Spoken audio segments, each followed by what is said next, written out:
আর এবার নজর রাখতেই হচ্ছে সুপ্রিম কোর্টের দিকে। আজ সুপ্রিম কোর্টের দিকে নজর, সকাল থেকে হাই ভোল্টেজ শুনানি। এসএসসি মামলায় শুনানি দেবে আজ সুপ্রিম কোর্ট এবং সেই শুনানি শুরু হবে কখন জানার চেষ্টা করব। যোগ্য অযোগ্য বিভাজন করা সম্ভব কিনা, কারণ আজ এসএসসির তরফ থেকে যোগ্যদের তালিকা দেওয়া হবে এমনটাই জানানো হয়েছিল। এসএসসির চেয়ারম্যান সিদ্ধার্থ মজুমদার জানিয়েছিলেন, অর্থাৎ সব মিলিয়ে আজ কিন্তু নজর সুপ্রিম স্বস্তি কি মিলবে আজ চাকরিহারাদের, সব থেকে বড় প্রশ্ন। বিস্তারিত জানবো, সরাসরি রয়েছে আমাদের সঙ্গে প্রতিনিধি অর্ণব। অর্ণব, এই জায়গা থেকে বোঝার চেষ্টা করব কখন হবে শুনানি। অধীর আগ্রহে যেমন চাকরিহারারা, পাশাপাশি গোটা রাজ্যের নজর রয়েছে কি নির্দেশ দেয়, কি রায় দেয়।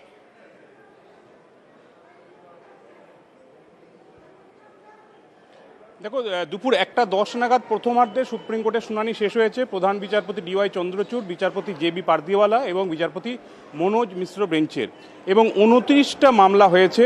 ঠিক তার পরের মামলাটাই এসএসসি চাকরি বাতিল মামলা, অর্থাৎ 30 নম্বর যে মামলা, সেই মামলাটা প্রথমার্ধে না হওয়ার কারণে দুপুর 2টোর পরে যখন সুপ্রিম কোর্টের বেঞ্চ বসবে, প্রথম মামলা হিসেবেই দ্বিতীয়ার্ধে এই চাকরি বাতিল মামলা শুনানি হবে। এবং যে বিষয়টা তুমি অবতারণা করলে, অর্থাৎ এই যোগ্য অযোগ্যের যে দ্বন্দ্ব সেটাকে মেটানো যাবে কি না, সেই বিষয়টাই কিন্তু অত্যন্ত গুরুত্বপূর্ণ। কারণ শীর্ষ আদালতের পরামর্শ তাই ছিল, কে যোগ্য কে অযোগ্য বাঁচবে কে। যদিও খোদ দেশের প্রধান বিচারপতি DY চন্দ্রচূড় জানিয়েছিলেন এটা একটা সিরিয়াস ফ্রড, জালিয়াতি। তবে যোগ্য অনেকে রয়েছে, কিন্তু এই যোগ্য অযোগ্যের বাছাই নিয়ে সুপ্রিম কোর্টের আগের শুনানির পর এসএসসি দাবি করেছিল তারা অযোগ্যদের একটা তালিকা আদালতে পেশ করেছে। এই যোগ্য অযোগ্যের দ্বন্দ্বটা কেন কাটছে না, আমি এসএসসি পেশ করা যে রিপোর্ট, যা জাজমেন্টের 240 নম্বর প্যারাগ্রাফে উল্লেখিত হয়েছে, সেই অংশের ছোট্ট একটা অংশ তোমায় পড়ে শোনাচ্ছি। SSC had submitted A statistical report in respect of the 4 selection processes. সেখানে কি বলা হচ্ছে, গ্রুপ ডি, গ্রুপ সি, নবম দশম, একাদশ দ্বাদশ, এই সংখ্যাটা হচ্ছে 4327। এই সংখ্যাটা হচ্ছে বেআইনি চাকরি। কিন্তু এই তালিকার মধ্যে এসএসসি যেটা দেয়নি, যেটা অন্য রিপোর্টে এলো সামনে, মধ্যশিক্ষা পর্ষদ এবং অন্য, সেখানে প্রায় 1210 জনের চাকরি হয়েছিল এক্সপায়ারি অফ প্যানেল, অর্থাৎ প্যানেলের মেয়াদ শেষে।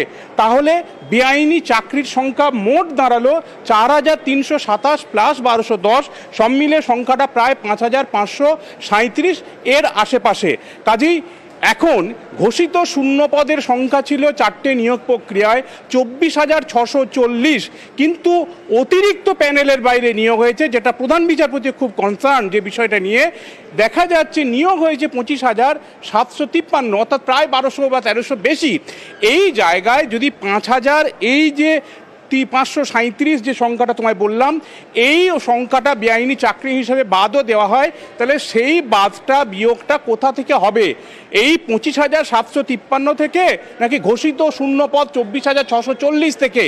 এই যোগ্য তালিকা অযোগ্যের তালিকা এটাই স্পষ্ট করতে চেয়েছে শীর্ষ আদালত, ক্যাটাগরি ভিত্তিক, অর্থাৎ 4টে নিয়োগ।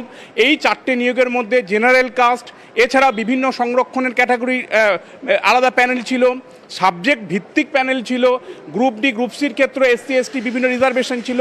সেই সংক্রান্ত বিষয়টাই নিঃসন্দেহ হতেই সুপ্রিম কোর্টের পরামর্শ ছিল। এসএসসি আজকে কি তালিকা দেয়, এই বেআইনি তালিকাটাই দেয়, এর বাইরে যতগুলো নেওয়া হয়েছে বৈধ বলে কিনা সেটাই এখন দেখার, এবং এদিকেই তাকিয়ে রয়েছে।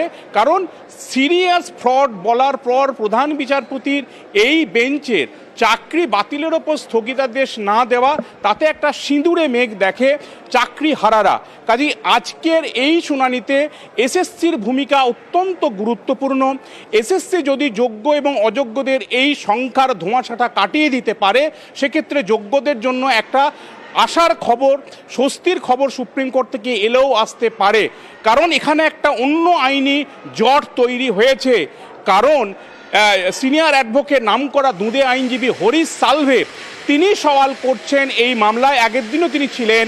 তিনি বলছেন এই যে বেআইনি চাকরি এসএসসি স্বীকার করে নিয়েছে রিপোর্ট দিয়ে, মধ্যশিক্ষা পর্ষদ স্বীকার করে নিয়েছে, এই বেআইনি চাকরি প্যানেলের মধ্যে থাকার কারণেই তো আমরা যারা যোগ্য তারা তো কল ফর ভেরিফিকেশন অর্থাৎ ইন্টারভিউ বা ভেরিফিকেশনের জন্য ডাক পাইনি, তাহলে তো আমরা ওখানে চাকরি করতে পারতাম 3 বছর 4 বছর 5 বছর যে যে ডিপার্টমেন্টে যেরকম নিয়োগ হয়েছে। কাজেই আমাদের বক্তব্যটাও শোনা হোক।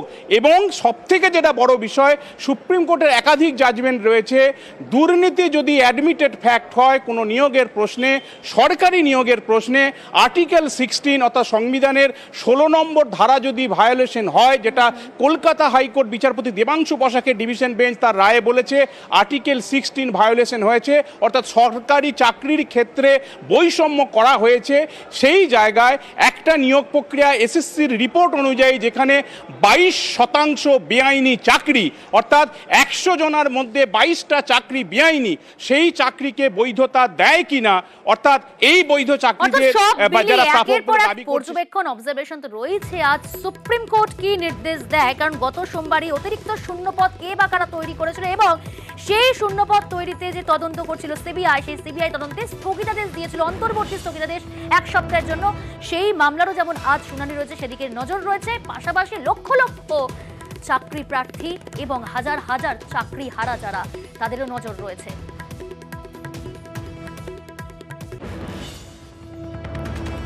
সুপ্রিম কোর্টে কি বিচার পাবেন যোগ্যরা? সুপ্রিম কোর্টের তালিকা দেওয়ার দাবি এসএসসি চেয়ারম্যানের যোগ্য অযোগ্য তালিকার দাবি, সেই মামলার আজ শুনানি রয়েছে সুপ্রিম কোর্টে। প্রধান বিচারপতির বেঞ্চে বিচার পাবেন যোগ্যরা, যেমনটা আপনাদের বলছিলাম। এই প্রশ্নটাই কিন্তু ঘোরাফেরা করছে, আদৌ কি যোগ্যরা আজ বিচার পাবেন? হাজার হাজার চাকরিহারা তারা আশার আলো দেখছেন, আশার আলো কি জ্বলবে? শুধু তাই নয়, কি নির্দেশ দেয় সুপ্রিম কোর্ট? যোগ্য অযোগ্য বিভাজন করা কি সম্ভব হবে? এসএসসি চেয়ারম্যান কি যোগ্যদের তালিকা তুলে দিতে পারবে, নাকি শুধু সরকার তত্ত্ব তুলে ধরবে? সেদিকেও নজর রয়েছে। প্রত্যেকটা আপডেট আপনাদের সামনে আমরা পুঙ্খানুপুঙ্খভাবে তুলে ধরব।